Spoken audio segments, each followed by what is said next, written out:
Okay, so let's talk about the classes of distributed DNS servers. तो तीन तरह के हमारे पास DNS सर्वर्स हैं, रूट, TLD एंड अथॉरिटेटिव, है ना। तो शुरू हम करते हैं रूट DNS सर्वर से, तो जिसको हमने डॉट से रिप्रेजेंट किया था, और जो आपके टॉप पे है हियरार्की में पूरी ट्री के, और पूरी ट्री ही इसका क्या है, एक तरह से जॉन है, राइट। हाँ, रिस्पॉन्सिबिलिटी इसकी सारी की सारी नहीं है, वो इसने आपको डेलीगेट कर रखी है नीचे वाले जो लोअर लेवल डोमेन्स हैं। बट यस, इसके पास खबर सारी की सारी है ना। तो ये एक्टिवली पार्टिसिपेट करता रहता है सारे के सारे तुम्हारे रेजोल्यूशंस में, ठीक है। हाँ, ये डायरेक्टली रिजोल्व करके नहीं देगा तुम्हें रिसोर्सिस को, but yes, it is taking part in that resolution process. A root server usually does not store any information about domains, तो ये मैं अभी आपको वही बताया कि इसके पास रेफरेंसेस होते हैं, सिर्फ उन सर्वर्स के रेफरेंसेस होते हैं कि भाई तुम्हें अगर इस वाली कंपनी इस वाले डोमेन नेम के पास जाना है, तो ये उस तरह का डोमेन है .com वाला या .edu वाला, तुम उसके पास चले जाओ, तो वो रेफरेंसेस इसके पास है। 13 प्राइमरी रूट सर्वर्स हैं आपके पास पूरी दुनिया में, 13 अलॉट होते हैं। आपको लगेगा कि क्या ये वो है जहां से सिर्फ रेफरेंसेस, एक्चुअल सर्वर्स नहीं। एक्चुअली सर्वर्स तो नीचे अथॉरिटेटिव नेम सर्वर्स होते हैं, ओके। वो भी डीएनएस सर्वर्स, हाँ ठीक है, जिनके पास नेम टू आईपी या फिर जो अदर रिसोर्स रिकॉर्ड्स पड़े रहते हैं, each covering the whole namespace. Can you imagine that? Each root server cover the whole DNS namespace. तो कितना बैकअप, कितनी रेजिलियंसी, कितना फ्लेक्सिबिलिटी, सिक्योरिटी, आप जो भी बोलो, and they are distributed all around the world. तो each server is actually a network of replicated server, ये आपको मैं बताता हूँ अभी, फॉर सिक्योरिटी एंड रिलायबिलिटी। तो 13 तो है ही है प्राइमरी रूट सर्वर अलग अलग लोकेशंस पे। अब उन लोकेशंस पे भी वो एक एक सर्वर नहीं है, उसी के मल्टीपल बैकअप्स भी है। मान लो एक सर्वर तुम्हारा नासा हैंडल कर रहा है, एक जो टॉप रूट सर्वर है नासा हैंडल कर रहा है, तो नासा में फिर वो अकेला रूट सर्वर नहीं है, उसी के और मल्टीपल बैकअप भी होते हैं तुम्हारे पास, ठीक। जैसे दूसरा डिपार्टमेंट ऑफ डिफेंस एक अनदर रूट सर्वर हैंडल कर रहा है, तो उन्हीं के पास फिर उसके मल्टीपल बैकअप्स भी होते हैं। तो ऐसे टोटल में मिला के तो फिर रूट सर्वर बहुत हो जाते हैं। लोकेशन वाइज आप बोलोगे तो 13 है। सो अलग अलग जो एडमिन ग्रुप्स हैं अराउंड द वर्ल्ड जो handle different primary root DNS servers, okay. तो ये वो लोकेशंस हैं यहाँ पे। और ये देखो, पोलो ऑल्टो, नासा का जो दिया हुआ है ना इन्होंने, तो ये 48 अदर साइट्स, इसमें 5 अदर साइट्स, तो टोटल मिलाओगे तो ऐसे बहुत सारे सर्वर्स बन जाएंगे। बट प्राइमरी कितने हो गए तुम्हारे, 13, ओके। देन फिर बारी किसकी आती है, TLD, top level domain DNS servers की। तो ये वही है जो फिर तुम्हारे नेचर ऑफ ऑर्गेनाइजेशन के हिसाब से उनको संभालते हैं, कि उसके जो रिस्पेक्टिव फिर अथॉरिटेटिव सर्वर्स हैं उनको संभालते हैं। फिर .com में जो आएंगे सारे वो संभालेंगे। और ये मैं पहले ही बता चुका हूँ कि टीएलडीज जो हैं जेनरिक उस हिसाब से भी हो सकते हैं, जैसे ये नाम लिखे हुए हैं, या फिर कंट्री के हिसाब से भी, यूके, यूएस और आईएन फॉर इंडिया, इस तरह से भी हो सकते हैं। तो इसके लिए जो हमारा वो देखभाल है वो आईकेन के थ्रू होती है। और अलग अलग कंपनीज ही तुम्हारी डिफरेंट, जैसे रूट सर्वर्स को फिर तुम्हारे अलग अलग एडमिन ग्रुप संभाल रहे थे, ऐसे ही अलग अलग अब कंपनीज हैं जो टीएलडी सर्वर्स को, तो वेरी साइन जैसे ये एक फॉर एग्जांपल मेंटेन करती है for the .com top level. फिर एडुगोज तुम्हारी है, ये जो एडु टॉप लेवल डोमेन है उसको हैंडल करती है, ठीक है। ये हम थोड़ा सा और आगे डिस्कस करेंगे कि कैसे आपको डोमेन नेम वगैरह लेना होता है। तो थोड़ा सा अब अगर आप नाम के बारे में बात करोगे, जो टीएलडीज हैं वो केस सेंसिटिव नहीं होते। तो अगर आप ब्राउजर में जाके बड़े अक्षरों में facebook.com लिखो, या छोटे अक्षरों में, या बीच बाच में छोटे बड़े यूज करो, तो कोई उसका फर्क नहीं है, केस सेंसिटिव नहीं है वो। तो ये मैं बता चुका हूँ ऑलरेडी कि जो एक लेबल है आपका, जो डॉट से सेपरेट होता है, 63 character, entire domain name can not be more than 255, 1 byte 1 character. तो आप इसको चाहे कैरेक्टर लिख लो चाहे बाइट्स लिख लो। Each domain is named by the path upward from to the root, ठीक है।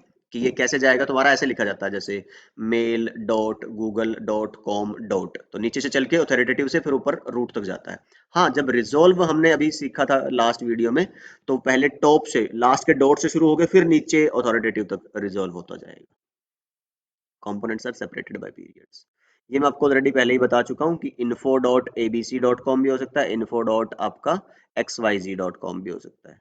तो वो जो डुप्लीकेशन है नाम वो ना हो, वो आपके टीएलडीज तक ही सीमित होते हैं। आपके अथॉरिटेटिव आगे नेम सर्वर्स और सब अथॉरिटेटिव है ना, या लोअर लेवल अथॉरिटेटिव, वो सेम हो सकते हैं, तो उनसे फिर कंफ्यूजन नहीं होती, क्योंकि एक कंपनी में इन्फो डॉट लगा के आगे का नाम चेंज दूसरी कंपनी में, तो इट कैन हैपन। तो अथॉरिटेटिव नेम सर्वर्स मैंने बोला अभी आपको कि नॉर्मली जो आपके वेब सर्वर्स के आईपी एड्रेसेस जो पड़े हैं, मतलब कि नाम टू आईपी की जो मैपिंग जहां एक्चुअल में जिन सर्वर्स पे पड़ी होती है, वो अथॉरिटेटिव नेम सर्वर्स होते हैं।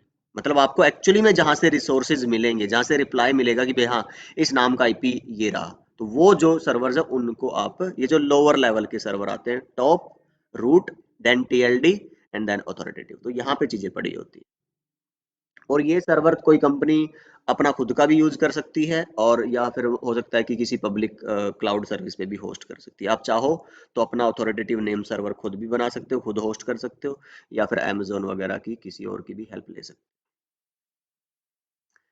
लोकल डीएनएस सर्वर जैसे मैंने आपको लास्ट वाली वीडियो में बता दिया था, जो आईएसपी पे आपका रिजॉल्वर है, जिसमें कैशिंग होती है, और जिससे आपका डीएनएस का जो डिले का टाइम है वो बचता है आपका, क्वेरी टू रिस्पॉन्स का। Then primary and secondary server. अब मान लो मैंने एक अपना खुद का अथॉरिटेटिव सर्वर बना रखा है ना, या मैंने होस्ट करवा रखा है अमेजोन पे, ठीक।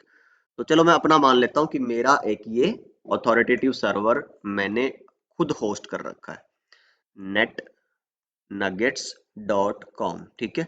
तो ये जो सर्वर है मेरा, तुम्हारा जो डीएनएस सर्वर है, ठीक है, तो इसके दो आप वो बना सकते हो एप्लीकेशन, एक तरह से कह लो कि जो फॉर सिक्योरिटी एंड रिडंडेंसी ना, मैं ऐसा करूँ कि भाई अगर ये डाउन हो गया by any reason, so what should happen, तो मेरे पास एक और सर्वर रहे इसी का, मान लो अमेजोन पे होस्ट करा रहे हो, अगेन उसका मतलब नहीं है कि कहाँ पे है वो सर्वर डीएनएस, बट जहाँ पे भी वो डीएनएस अथॉरिटेटिव सर्वर है, तो वो अकेला ना काम करे बेचारा, कहीं पे भी वो साइलो में ना रहे, तो it should be having some backup along with it। तो उस बैकअप सर्वर को आप क्या बोल रहे हो, सेकेंडरी सर्वर। मेन को आपने बोल दिया प्राइमरी सर्वर। फर्क क्या होगा देखो, जब लेट्स से टीएलडी से तुम्हारे पास रेफरेंस आता है, रिक्वेस्ट आती है, क्वेरी आती है, और तुम्हें पता है कि इसकी आईपी 5321, ये तुम्हें रिप्लाई करना है, ठीक है। तो वो जो जोन है ना इसका, ये अथॉरिटेटिव सर्वर वाला जोन इसके पास है, इस अथॉरिटेटिव सर्वर के पास, तो उस जोन की इसने एक फाइल बना रखी है, जिसमें ये ऐसे सारे इसने रिकॉर्ड्स को, रिसोर्सेज को स्टोर करके रखा हुआ है। अब इसी के बैकअप में ना मैंने एक और सर्वर बना दिया, सेकेंडरी सर्वर। अब ये जो है अपनी फाइल नहीं बनाएगा, इस पे कोई फाइल नहीं बनती। ये क्या करता है कि देखो दो तरह की वो हो सकती है अपडेट, या तो एक्टिवली ये जो प्राइमरी सर्वर था तुम्हारा, ये अपनी जोन फाइल इसको देता रहेगा, ठीक है, या फिर ये इससे मांगता रहेगा कि भाई कुछ कुछ टाइम इंटरवल के बाद कि please share your John file with me. तो अलग अलग ये कॉन्फ़िगरेशंस होती है, खैर उतनी डिटेल में हम नहीं जा रहे, फिलहाल हमारा आइडिया क्या है, there should be a secondary backup authoritative DNS server in place. और सिर्फ इसी का नहीं, ऐसे आप टीएलडी में भी मान लो अगर कोई एक टीएलडी सर्वर है फॉर एग्जांपल कॉम के लिए, तो ऐसा एक ही क्यों सर्वर रखे हम, उसका बैकअप भी तो रखेंगे ना, तो एक जॉन फाइल यहाँ पे भी होगी, और फिर इससे ये यहाँ पे भी जाएगी, so that if this fails, तो आपकी सर्विसेज ना रुके, फिर ये अब जो पहले ये रिक्वेस्ट कर रहा था, अब ये ना करके ये करना शुरू कर देगा आपसे, right. So like every other field of the life and IT और technology, everywhere there should be backups like this, और आपको मिलेगा ही मिलेगा। आईटी में तो आप जब भी जाओगे, डेटा कम्युनिकेशन नेटवर्किंग है ना, तो आपको बैकअप्स की हमेशा बात करने को मिलेगी। Okay, so the idea is to create a backup for the data, so if the primary server fails, they can continue providing services to the clients। तो हाँ, ये इंटरेस्टिंग है कि both are authoritative for the zones they serve, जो अपने अपने Jones जिनको वो सर्व कर रहे हैं, अथॉरिटी दोनों के पास ही है। हाँ, लेकिन जो जोन फाइल बनाने का काम है वो दोनों का नहीं है, वो किसका है, प्राइमरी सर्वर का। फिर वो अपडेटेड फाइल को सेकेंडरी को भेजता है। हाँ, एक और चीज है कि मान लो तुम एक ही सर्वर को प्राइमरी बना सकते हो एक जोन के लिए, और सेकेंडरी बना सकते हो दूसरे जोन के लिए, ये भी हो सकता है। तो ये थोड़ा सा ध्यान रखना है आपको। So these are some technical details regarding DNS, तो which I thought I should include, जितना ज्यादा हो सका। May be in one way और अदर आपको हेल्प करेगी ये, इंटरव्यू में, एग्जाम में, या फिर जॉब में। जोन ट्रांसफर क्या है? प्राइमरी से सेकेंडरी में जो आप अपनी जोन फाइल को भेज रहे हो उसको ही हम जोन ट्रांसफर बोलते हैं। कि सेकेंडरी जब इंफॉर्मेशन डाउनलोड कर रहा है ना प्राइमरी से, तो दैट इज बेसिकली जोन। क्योंकि हमने बोला ना सेकेंडरी थोड़ा ना कुछ बनाता है। तो load balancing allows the same site to have multiple servers, तो आप पढ़ लेना। ये तुम्हारा ऑलरेडी आई गेस हम कवर कर चुके होंगे सारी बातें। अच्छा अच्छा, ये कुछ अलग है आई गेस। हाँ, ये हमने नहीं डिस्कस किया। ये डीएनएस का एज सच पार्ट नहीं है, बट थोड़ा सा जैसे आपको ध्यान हो, लास्ट वीडियो में हमने बात करी थी कि जैसे गूगल के हजारों सर्वर्स हैं। मान लो मेरे पास इतना डेटाबेस है कि वो मेरा एक वेब सर्वर पे नहीं आएगा, मेरे को 5 वेब सर्वर्स बनाने पड़े, ठीक है। अब सर्वर्स की हम, या तो एक ऐसा भी ऑप्शन होता है कि सबकी आप सेम आईपी रख लो, या फिर मान लो मेरे पास हर किसी की अलग अलग आईपी है, ठीक है, .4 .5। अब ये फिर मैंने क्या कर रखा है भाई, नेट नगेट्स netnugget.com के साथ। अब ऐसा थोड़ा ना कि 5 अलग अलग वेब सर्वर होंगे, मेरे सर्वर तो एक ही है ना, डोमेन नेम तो। हाँ, लेकिन उनको फिर होस्ट मैंने 5 अलग अलग डिवाइसेस पे करवा रखा है। लेकिन जो डीएनएस के पास है, फिर मैंने जब रिसोर्स सेव करवाए होंगे ऑथोरिटेटिव सर्वर पे, तो उसमें फिर ये पांचों आईपी बताई है मैंने उसको, भाई इसके साथ मेरी ये आईपी भी जुड़ी है, ये आईपी भी जुड़ी है, 3 4 एंड 5। तो फिर अब जब डीएनएस के पास रिक्वेस्ट आती है क्वेरी बाहर से, अब अगर मान लो वो सारी क्वेरीज एक ही सर्वर को भेज दे डीएनएस, तो फिर फायदा क्या हुआ 5 लगाने का? मेरी कंपनी को 5 सर्वर लगाने का क्या फायदा हुआ? तो क्या करता है, अब डीएनएस के अंदर फिर लोड बैलेंस होती है, उसके अंदर रोटेशन चलती है। जब क्लाइंट एक डीएनएस क्वेरी करता है, एक नाम जो जुड़ा है सेट ऑफ आईपी एड्रेसेस के साथ, सिंगल नेम जो जुड़ा था, सर्वर जो था तुम्हारा रिस्पोंड करता है with the entire set of IP address. ठीक है, जो डीएनएस सर्वर था वो बता देगा कि इन आईपी में से आपका एक आईपी चलो आपको उठा के दे दी उस टाइम, पहले क्लाइंट को ये आईपी उठा के दे दी। दूसरा क्लाइंट जब हिट करता है इस सर्वर को कि भाई मेरे को भी वही ये वेबसाइट चलानी है, तो हो सकता है उसको ये दूसरी, तो दूसरे क्लाइंट की जो रिक्वेस्ट थी वो दूसरा वेब सर्वर हैंडल करेगा, राइट। तो DNS rotation distribute the traffic among the replicated servers. तो ये लोड बैलेंसिंग आपका, आपको आई गेस अगर मैंने शायद नेटवर्क डिवाइसेस में लोड बैलेंसर्स भी बताए थे, तो उनके लेवल पे जो यहाँ पे आएंगे ना, फिर वो लोड बैलेंसर्स और वो सब काम करेगा। खैर चलो, वो different part. Host aliasing, mail aliasing ये भी होती है भाई। सर्वर्स जो है ना, मान लो तुम्हारा कोई ऐसा नाम है जो डोमेन नेम है, वो काफी क्या बोलते हैं, कैनोनिकल, कैनोनिकल की जो बिल्कुल एग्जैक्ट डिटो रूल्स फॉलो करता है, कि जिसमें आप बदलाव नहीं कर सकते, मुश्किल अगर है वो नाम प्रोनाउंशिएट करना तो मुश्किल है।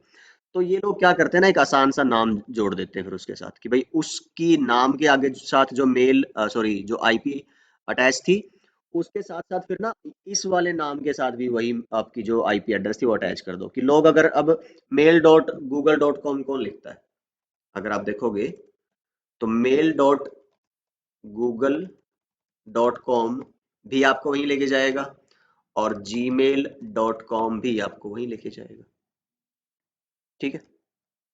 तो इसका मतलब क्या हुआ कि लोगों को नाम जो है वो याद रखने आसान हो, तो हम होस्ट की उस प्रोसेस को एलियाजिंग बोलते हैं, कि मुश्किल नाम के साथ एक आसान नाम ऐड कर देना डीएनएस सर्वर पे। ऐसे ही फिर मेल सर्वर्स के लिए भी होता है, कि भाई ऐसा भी हो सकता है कि भाई कंपनी के ना एक मेल सर्वर अलग है और नॉर्मल वेब सर्वर अलग है। अब हो सकता है कि भाई अब वो चाहते हैं कि भाई मेल सर्वर का जो मेरा नाम है वो अलग ना हो, और जो मेरा वेब सर्वर अलग ना हो, तो एक ही नाम से एक्सेस कर लें, तो फिर वो ये भी कर सकते हैं। So companies web server and mail server can both be called enterprise.com, right. तो इट हैपन्स, बहुत सारी ऐसी चीजें हैं, टेक्निकलिटी हैं which can happen in the DNS servers. So I guess इस वीडियो में इतना ही रख लेते हैं हम। नेक्स्ट वीडियो में will talk about the DNS messages, और लेट्स सी, और इसके अलावा आई गेस ये लास्ट वीडियो होगी डीएनएस की, है ना। So I will see you guys in the next one. Bye bye and take